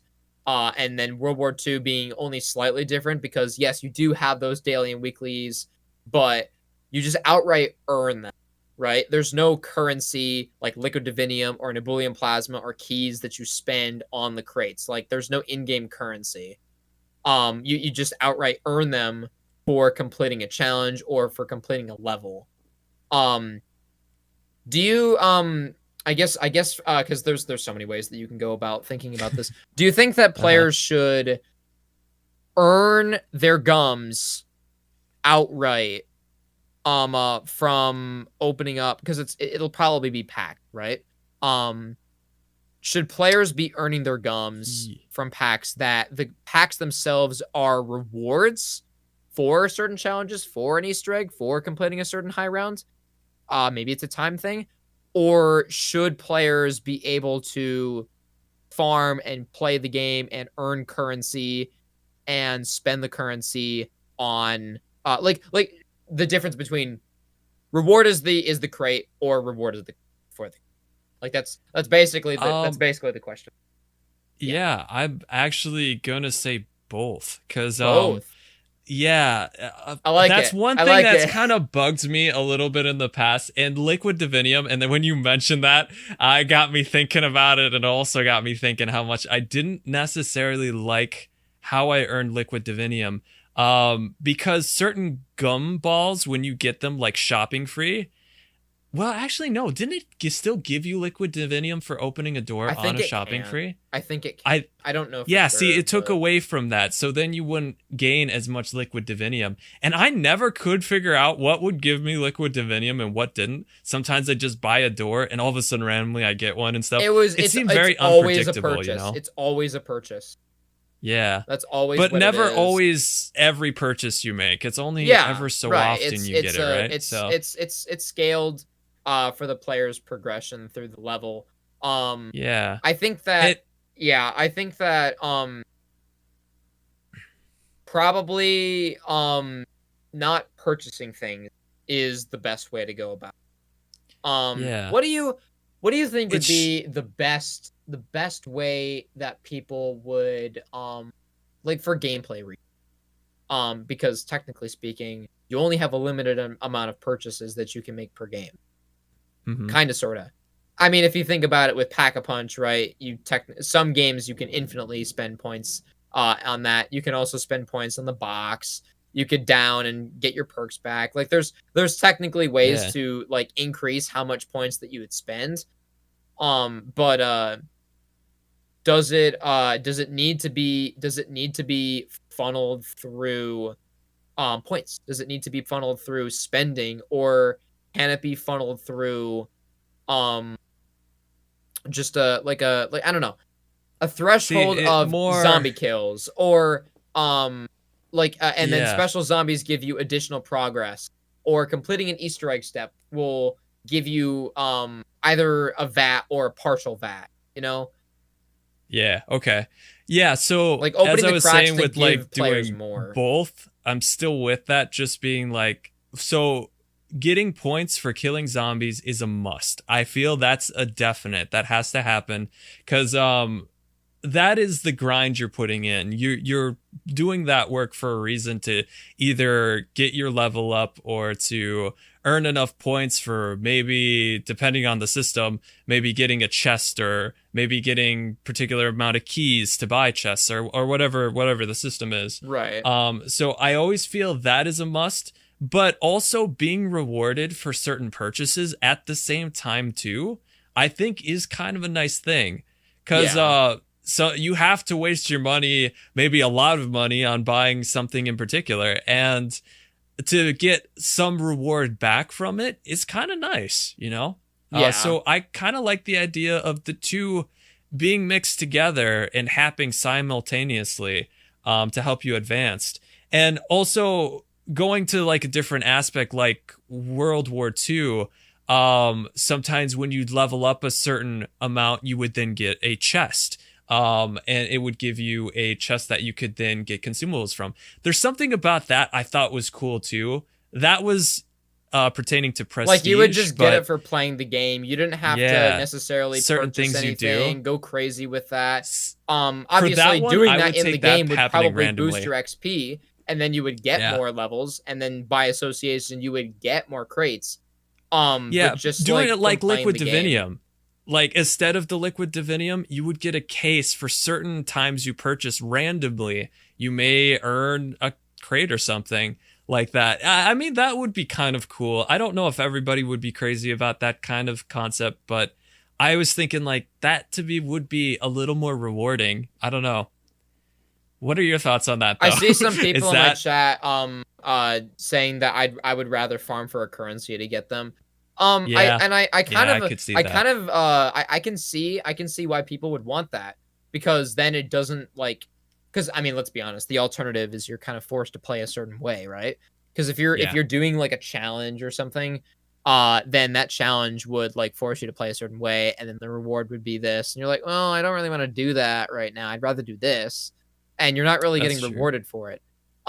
So I think that, yeah, if we have the best of both worlds, we have a in-game currency system that you earn through multiple avenues. I would say it's probably best if you build on it from points, you build on it from kills, you build on it, or I guess maybe one of the two, not kills and points. Probably just points. And then purchases also, as well, or and then also potentially purchases. Potentially, if you completed the Easter egg that game, or if you, I don't know if they're gonna bring X back, but if that's gonna be a factor into it, that's a good how question. much you leveled up. I think that there should be a lot of different ways to earn the currency, but then there should also be, maybe not as much, but an even way, of earning it through doing challenge. You know, like giving players the kind of challenges that they would like to do that satisfies people's gameplay, like not tedious ones, like, yeah, you can do this and it's nice. And thinking about it now that I'm saying it out loud, because some of those challenges you could use it as an excuse to teach players about something that they may not know about the gameplay, and they're like, oh wow, I was rewarded for learning about this. That's kind of cool. Yeah. I can definitely see that still being nice, but I can also see it being a bad thing, because if it's focused towards a very specific thing, players aren't really going to want it as much. But at the end of the day, you want to have variety, right? You want to be able to earn directly, and you also want to be able to be rewarded for playing a certain way that the game has you play as. Because I think that there's people who enjoy the challenge system, and I think that there's people who enjoy grinding the way they want. And then obviously you got the group of people who are like, what's the most optimized way to farm it? I want to get it that way. And there is that aspect. There is always going to be that part of the community. There will always be, myself included, and, honestly. I think that's fair. I think giving too much right away is not a good thing. In which I know I was talking about like the earning a random crate, but at the same time working towards it, I think might be a little more rewarding than that. So that makes a lot of sense. Like you were saying. Yeah. If it can be implemented right, I think it would be well worth it. Yeah. Well, great question. Yeah. Another one too. I this is just a random thing, but I was looking at the Fate and Fortune cards that they have. I would love to see Explosive Touch become a gobble. Oh, that would be cool. Oh my god. That's been such a useful one for a lot of stuff. I don't want it to be a random drop like it was in Exos. No. I want it to be either a gum or make it its own perk, but like something unique. Yeah. Or actually, you know what? No. It's such a good one. If you're gonna give us a new perk, god damn it, give us like Vigor Rush, please. Please. Yeah, that's a good one. I've wanted that for so long. Please. Absolutely. Please. Elemental Pop Change Shoes doesn't cut it for me. I want a Vigor Rush in VO6 Zombies. I would want that. And yeah, honestly, probably Explosive Touch through the Gobblegum system. It probably would make sense. And I would love honestly, that. Punching bags actually would be kind of cool. Not a gum, but a perk. Yeah. Okay. Evading. So someone in my chat has just suggested this. Now, for balancing purposes, if that was a perk, you would not be able to evade as often. You would not be able to. I don't know if I can agree with that one exactly. On that. Just as a perk, I guess you could always choose the Get perk rid of the too. Killing That's another factor, thing. Keep the speed. Ooh. That's interesting. What is that? That's interesting. Because there's two reasons we really like the evade card. One's for the speed and the other is for the killing power. Yeah. Wait, does it actually amplify your killing power? I never knew No, that. no. It's like if you evade into something, it will basically always kill it. Yeah, okay. Like any that zombie or like, if it's not, if it's a boss zombie, it's not going to kill it, but if it's just like a zombie, it's going to kill it always. I think that well, actually, I don't know how that they would balance it that way, but I don't think that the card or the Gobblegum, the concept of evading even needs damage. I don't even think that needs to be a thing. I agree. Conflict a little bit. Just as a perk. Part of it is what we want. But then again, you're also looking at BO6 and, Treyarch are always thinking like, well, we've tried advanced quite a few times. There's definitely community for that, but not a lot of people like that. Most people like grounded action. So I think asking for that might be a bit much. We probably won't see it, but maybe we'll get it. Yeah. I'm really excited for how they would innovate the movement system. Because obviously we're getting Omni movement, right? Kind of a thought. How would they even more elevate that in zombies? I'm not sure if evade is really like the best thing to do for. Like I don't know. I still see it as like a gobblegum. Putting it as a perk. I mean, for people, from a speedrunner standpoint, I can see how it would definitely be useful. But for me, I was one who never got the hang of using the evade card in Infinite Warfare. I did not see much point behind it because I didn't have a reason to go that fast. Like stamina up gives you the speed that you need, and to be able to zoom a little extra and stuff like that from like a normal player standpoint, I never really saw the pull of it. So to me, it doesn't seem like it reaches a high enough tier to become a perk in itself. It's an interesting idea. If they could maybe improve it a little bit more in some way, maybe then, just so it gives the regular player benefit of some kind. If it was like that and stamina up, like it's all in one, that could work. I just can't see having them separate though, because for one, it's a speed boost much like stamina up is, so you're buying almost 2 stamina ups in a way. It's just how I'm thinking about it, but I don't know. Yeah, I have to see. I don't really know how else it would be implemented as a perk if it were to come back. Let alone like in the gameplay experience itself, because again, you have Omni movement. If anything, it would be a gum, but as much as I want it to come back, we're already getting movement. They're probably gonna do something to stamina up, and we're not even gonna want it. We're not even gonna. So yeah, exactly. I wonder if they're actually gonna bring back the whole like tier system for perks as well. I'm just curious if they're going to do that again in the new game. I wonder if they'll do that too.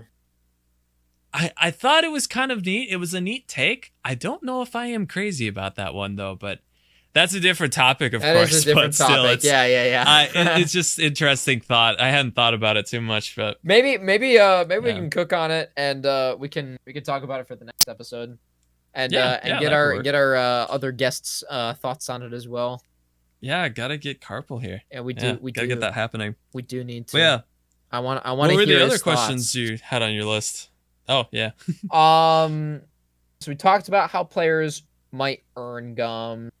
We talked about what we basically talked about the systems that are from the games. What we like about them. Did we talk about what we don't like? Not exactly. Not into depth. We may have touched a little bit. We kind of talked on some of the ones we didn't like, but we didn't really go into depth on it. So, and we did also talk about what we think might be returning as well, and what we also think might not be returning. What we want to probably the last thread here from at least my bullet point list would be what we don't like about the systems, what we don't want to get into. And I'm always of the opinion that we shouldn't limit players to the extent where it feels like really, really bad. I'm not a fan of how most of this stuff is limited through, because every single system except for Infinite Warfare's is limited through rounds, basically, where you can't get another gum, or you can't use another elixir until the round flips, or you can't use another consumable. But with IW, you can charge, you can use, and then if you want to restock, you can restock at any time, right?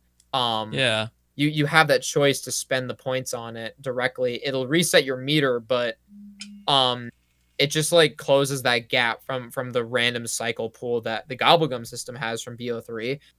I think that IW did it really, really well. They gave the player a variety of cards to use. They gave the player the choice of which to use at what time, and they gave the player the choice of when they can do it again.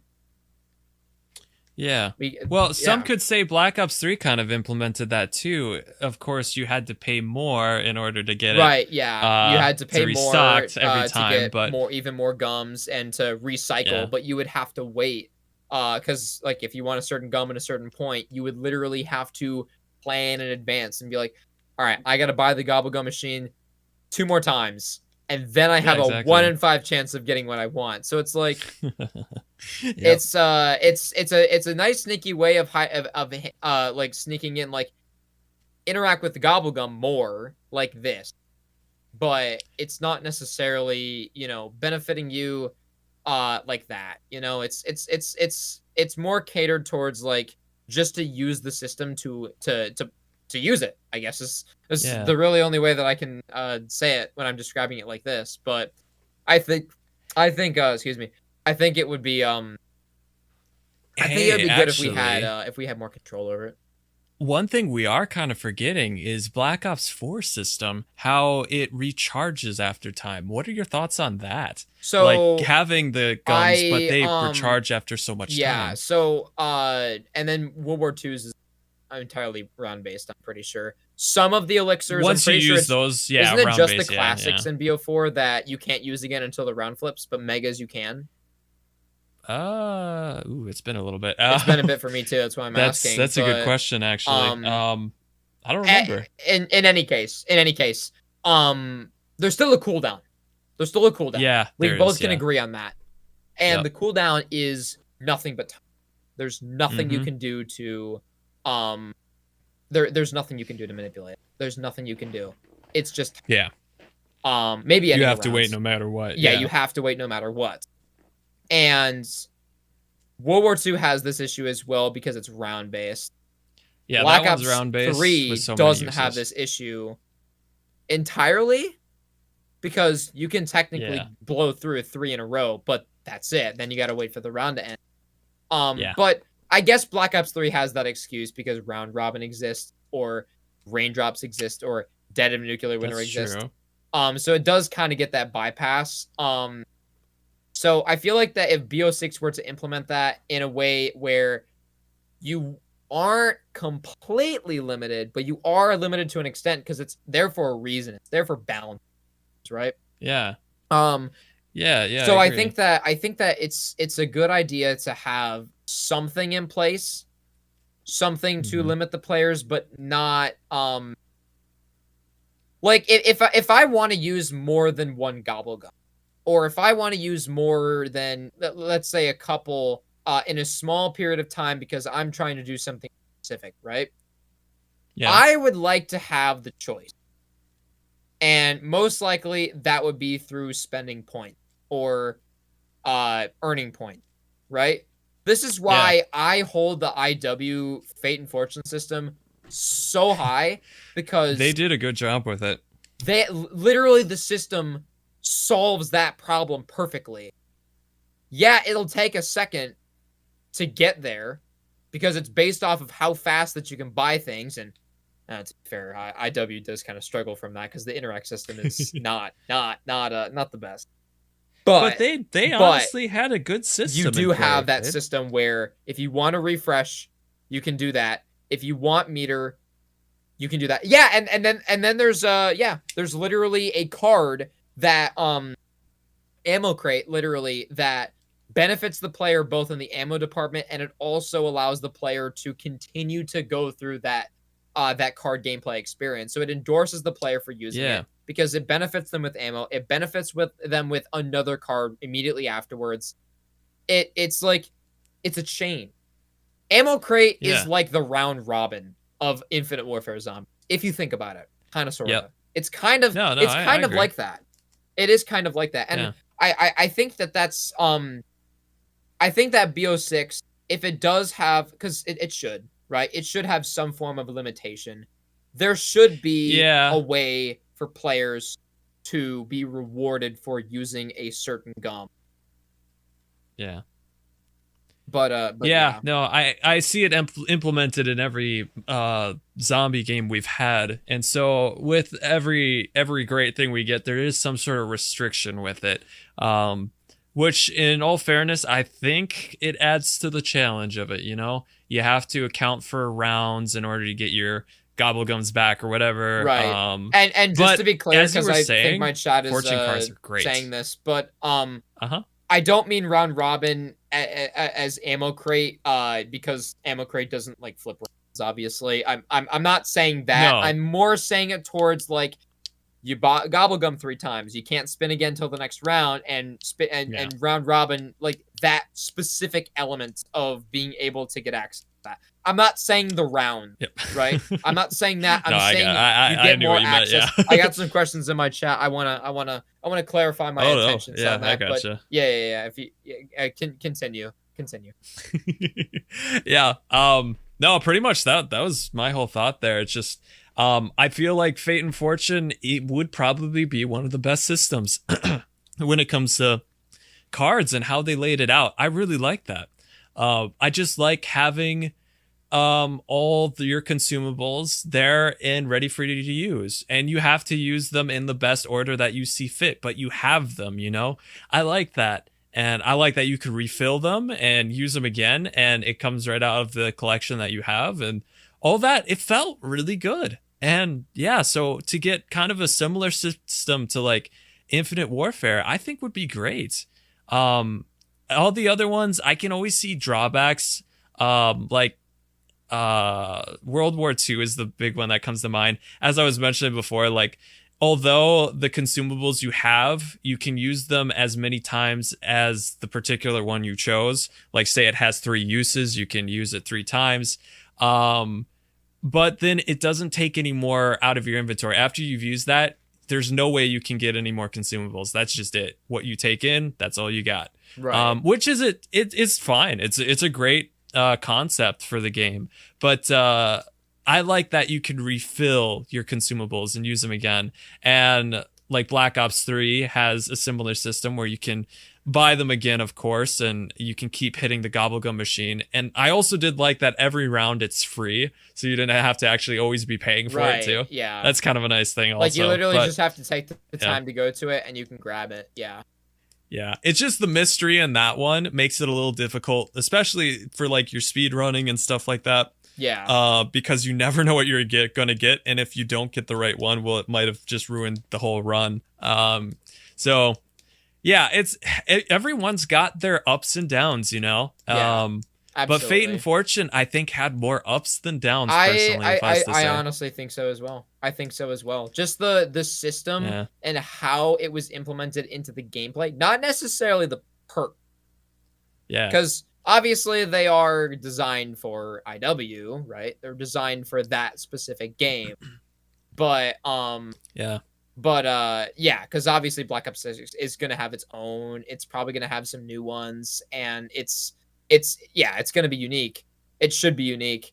But it's just you need to you want to have that open option for players so that they can use them at will, and they have choice, and they're not limited by RNG or how many times that they purchase a GOBBLE. You know what I mean? Like, still involve points, still involve a purchase. But give the player a obvious way for them to navigate through through what they have, what they want to use, instead of reliance on a little bit of mystery knowledge, like you mentioned, and also that RNG aspect. Yeah, for sure. I mean, yeah, as we've mentioned before, like that whole mystery concept does add a particular thing to a game, and I think the way that they've made each map in the past has its own uniqueness in the way you play it and the way it feels and everything. Right. So I get having all those changes. But yeah, for Black Ops 6, I think I am more hoping for like maybe almost like a Fate and Fortune card system, but with gumballs or something like that. Right. You know? Yeah. I would have to agree. Intriguing. I would honestly have to agree. But yeah, it's like no idea. It's like you would still be able to maybe I don't know. Maybe you select you make a couple of pre-made loadouts for gumball packs. Yeah, you have them designed, and then inside the game you find the gobblegum machine, and you select you can purchase like you can select a pack for free, right? At all times, you can always select a pack for free, and you can choose between which gum that you want to use from that pack. But you just have to earn it.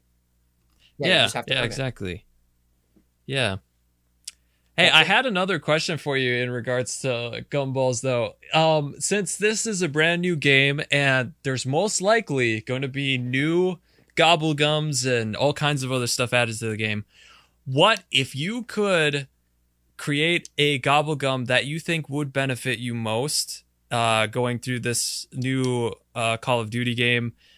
What gumball would help you the most? Like, if you were to create something, what would assist you most, whether it's speedrunning or just going into zombies? Like, what do you think they should add, if that makes sense? It does make sense, yeah. I think that's a good question. I guess there's so many different ways that like you could think about this, because they've done so many things from like obviously the normal gameplay loop, and from what I can stop to think of myself, there's obviously a few things that I think off the top of my head, like ammo, points, perks, basics like that that we're already they're already used to. But you're asking about gums that maybe haven't been in the game and that would benefit players overall. Something like that. So I know it's kind of a hard one because there's been so many that's been created. You gave me a hard one. You did. You kind of did. Well, nobody said it was going to be easy. You know. I like this.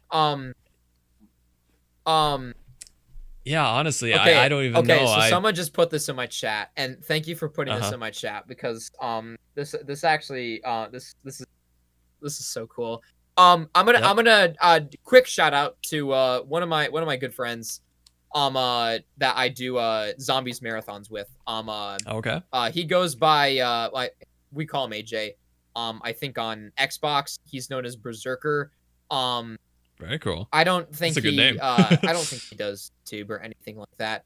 But I was talking to him the other day because I knew I wanted to do this conversation. I knew I wanted to make this stream happen, or this video happen, whichever platform that you guys are watching this on. And I knew that I wanted to think about gums, and so I got into a party with him, and I was like, "Yo, let's just yap for a second." And one of the ideas that he had, we brought up the discussion about your anywhere but here's, your ABHs, your escape routes from IW, and we started talking about how they're different in all the different games. And how in Black Ops 3, it's anywhere that is a set location that the game like is coded, except for like the closest area that you count for. Black Ops 4, pretty sure that last part is ignored and everything else is fair game.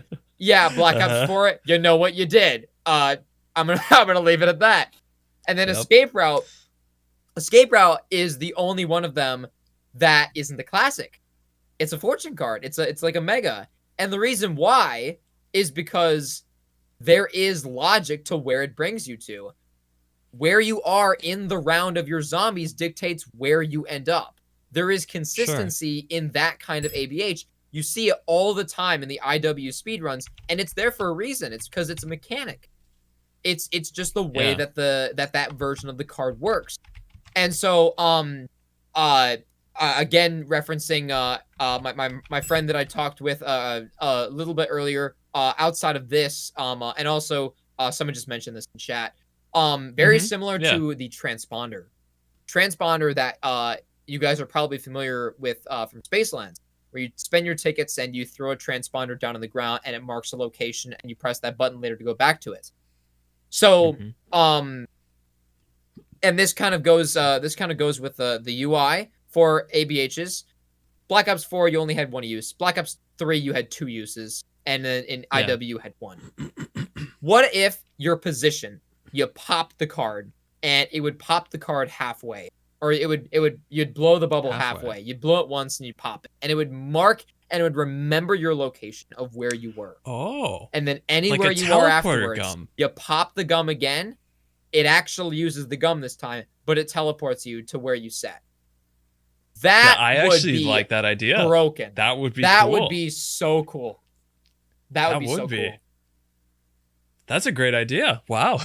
Yeah, I like that one. Shout out to Pink Half Moon in my chat, as well as my boy AJ for that one. Shout out to y'all. Great idea. Thank y'all for the idea. I definitely think that's a very interesting way to think about that specific perk, and I would love that to be in BO6 actually. That would be sick. Yeah, I never even thought about that one. And here I was just gonna suggest maybe like Gobblegum that gives you a wonder weapon, gives you a ray gun. No, I think that might be a little overpowered. No.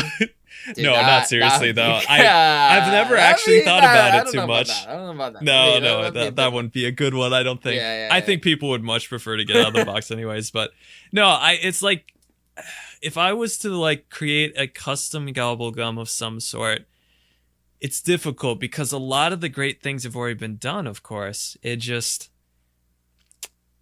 I cannot think of how I would step it up. I don't know if see, this is the thing. I don't know if Black Ops 6 Zombies needs original gums as much as it needs innovation. I still want there to be like new gums. Don't get me wrong, and I mentioned that earlier. Yeah, but I think that would be nice. We would benefit from some innovation. I think we would benefit from some innovation. Yeah, like kind of what we're talking about with Escape Route or Anywhere But Here, ABH. Yeah, I think that a level of a certain degree or certain level of like upgrading that, would benefit. Oh, I got it. I know what would be a good one. So know how when you're trying to do an Easter egg step, but maybe you're holding a zombie or something like that. Nice thing for an Easter egg step, if you're with somebody else in game, you can have them take the zombie and train it and just hold on to it while you're doing this complex step. So what if you had a Gobblegum that actually would distract the zombie, maybe like complete not like not like camouflage where it wears off after a bit, but this one where you can activate it and wow, that seems a little too powerful. Nah, that wouldn't work. That would completely break the game. Okay, so I'm gonna something to keep your zombie distracted, I apologize for this, but I'm gonna interject. Yeah, go ahead. And I am gonna fully disagree with the whole core idea, and I'll tell you why. That's why we're talking about it. Yeah, go for it. I'm pretty sure. I don't know for sure if it's been confirmed. If anyone knows in the chat better than me, then y'all know. But I'm pretty sure online pause is going to be a thing, which kind of removes the need for that in the first place. But a pause would pause the whole game. Then you wouldn't be able to complete the step. Okay, why do you need to hold a zombie? Well, for like Easter egg steps. So like, I'll give you an example. So like in Advanced Warfare, there was a color code step in, where's that final map? I can't remember the name of that one. Descent, was it? Oof, I cannot remember the name of that one particular map. Maybe not it Infection, was. Maybe that was wasn't. Burger Town. But yeah, go on. Maybe Descent. But anyways, there's this color step where you have to, it's like Simon Says, and you have to watch the order and it's very long. You have to put in quite a few queues, and every time we've done it, we've been lucky enough to have multiple people in game to keep the zombie distracted and stuff like that. Right, I see what you mean. But when you're in a big step like that, you have a zombie that's following you every minute. So you have to kind of run around while at the same time trying to pay attention to the lights and stuff. I was kind of thinking like something to keep the zombie busy, so that you can complete your step. I can see that. I can see that, especially for harder maps. The fact that that's like in the gameplay as well, it's intentional for the difficulty in the first place. Yeah, I think it has a place there. And the problem with like the solution, I guess, to this in a way is if you're trying to process a Easter egg thing, and you need the time, right? You should definitely should definitely just hit the pause button. I feel like that is just a better approach to it. That's just my 2 cents personally. But what about in like a multiplayer game though, where you're joining random people, having a pause button, you know? So I feel like it's a bad idea. Well, the thing is that Zombies as of recently has been pushing players to play more and more cooperatively and less. Yeah. Maybe there's an argument to be made there. I don't know. Because there's going to be a kid out there who's just going to pause and play just for the sake of it. Especially if you're coming across randos. I feel like that is a power that maybe shouldn't be given. You want a monkey bomb for a gumball. So like, exactly, but not like that, really. like a distraction. It's got the monkey bomb effect, and it's designed in a way to like give the zombie something to do, but it just won't die. Like it'll just be put in place. What game has honestly, that? One of our zombies does have that. The only thing I can see that being is just a glitch. That's the only thing I can see that being is just a glitch that people are able to use. There is a game that has it. Like you mentioned earlier, like that would elevate the experience in a way where it's like, it's a really cool glitch and it'll be really awesome, but then like we don't want them to patch it. It's kind of like that. I don't think that would be. I don't think that would be a GUMS. Advanced Warfare have that? Like there's a speaker that makes noise and it attracts all the zombies to it, but it doesn't blow up. For some reason, I'm remembering this, but I cannot for the life of me remember what zombie game it is. It attracts all the zombies, but it's not like a monkey bomb. What game is that? Oof. Yeah, you lost me on that one. Maybe it's Back 4 Blood. You definitely lost me. Maybe Back 4 Blood has it. Maybe. Yeah, it is Back 4 Blood. It is. Oh, so Back 4 Blood has it's like it goes into your grenade slot, but you throw it and it's just a speaker that attracts the zombies to it. Doesn't kill them, but it keeps them in an area for just a small while. It doesn't last very long in that particular game. Which it would be nice if it lasted a little longer, but you can mix it up with grenades or maybe have them go into a trap or something, whatever. But something like that maybe would be kind of cool, but it has to last long enough. And just so it's not like over super quick, because when you're doing an Easter egg step, usually you need the time. Right, you want to elongate that, exactly. Because as long as possible, it may as well be some kind of a lethal, right? It may as well be some kind of an offense against the zombies, but I see the point that you're trying to make. Is just like catering some to more of like Easter egg players steps that are want to rougher play than public, others, are making that choice but don't want to like suffer from playing in public match, as Zombies has so been like. If you've been playing Zombies for a while, you know the public experience. It ain't it, Chief. It ain't it. Yeah, that's the only thing with the pausing idea that bothers me, because I've played in other matches with other people, and there has been people where they can just be the worst sometimes, depending on who you get to play with, and especially playing with randos, giving them the power of a pause button. Somebody maybe just is going to go AFK, pause the whole game, and not come back to it.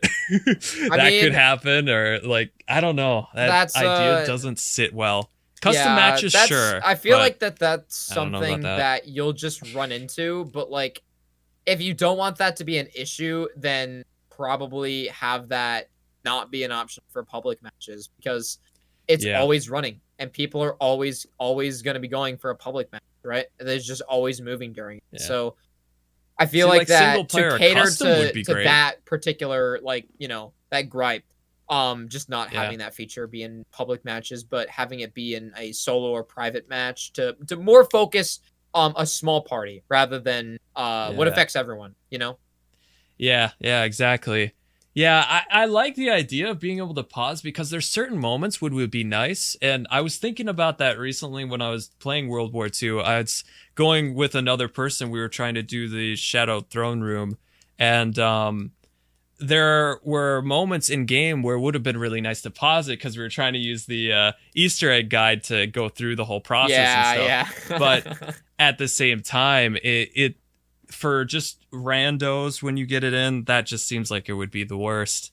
And I can't imagine it working. Yeah. But yeah, custom or like a private match or solo, that would be perfect. Solo, you can already do it, of course, but for like a custom match, maybe that would be the area to have we need an internet connection to play Black Ops 6. That much we know. Yeah. But we need to be able to play. Even if it needs a network connection, we need to be able to play solo. Yeah, I feel that's a must. Yeah, they are gonna have a solo option in game, right? I mean, I haven't heard anything otherwise. I cannot say if they do because I don't know. Man, I hope so. I really hope to God that they do. I mean, the last game that wasn't a thing. That wasn't a thing in Modern Warfare. You're talking about, right? It was not a thing. I haven't played it yet, so I don't even know. Oh, you have not played the Modern Warfare Zombies game yet? I wasn't on board with it. See, I don't want to be that guy that says you're not missing much. But I know I'm missing a few things. I've seen some videos of cool stuff that happened in game, but that's it. You're only missing. It's only few. Okay. Yeah. I know you. You are a round-based zombies enjoyer. I am. You Very much are so. not going to look too much. Okay. You probably. I did enjoy some of the concepts from Cold War, like that doesn't mean that you are immune to having fun with it. Like it's definitely possible. I'm sure I'd have fun with it. Yeah, just it wasn't from all the reviews, everything. I mean, for the Steam store, they literally have it as a negative review on that game. Yeah, and also just everything I've heard and I know it didn't stand out as one I really wanted to play so much, but. I mean, if I get a good deal on the game, maybe I'll get it and I'll give it a try. But it's just the games are coming too much into Fortnite. Game Pass. Oh, that'd be cool. Imagine. But yeah, it's becoming so much like Fortnite, and Fortnite has been a game that's kind of bugged me recently, just with the whole like pay to win stuff. That is really ruining the game for me the most. And the whole kind of online concepts of it becoming almost like PUBG, and I don't know, I don't play those games to get that kind of feel when I go into them. I'm definitely more of a round-based kind of person, that's for sure. But yeah, that's why I'm so excited to see they're bringing that back. I just want less buyable stuff. I think most of all, the whole pay to win thing is number one on my list for the annoying things that I don't like about it. And also, we get playable characters. So excited about that, but that's off topic. Yes, that's a discussion for another day, probably. But yeah. All right. It's a great thing. This is so I've been streaming for a little bit over 2 hours now. I feel like that we have had a good yap sesh. My bullet list is complete. I don't know if yours is. We are now open to taking phone calls. Caller number 1, you're on the line. No, I was kidding. I just always want to say that, but no, I think that's pretty much all the topics I had about it. I got a lot of high hopes for the Gobble Gums and stuff, but I'm just excited to see what they bring. Yeah, as am I. All right. Well, I had a blast doing this. Hopefully this turns out to be a good YouTube video or a good stream. We gotta get Carpel in here for the next retrospect. We'll definitely get him in here for the next discussion that we have soon. I think that'd be really awesome. But yeah, I think that's gonna do it for the discussion. Thanks everybody for coming out. We appreciate you guys. Thank you guys for tuning into the stream. If you guys were here live for the app sesh, with the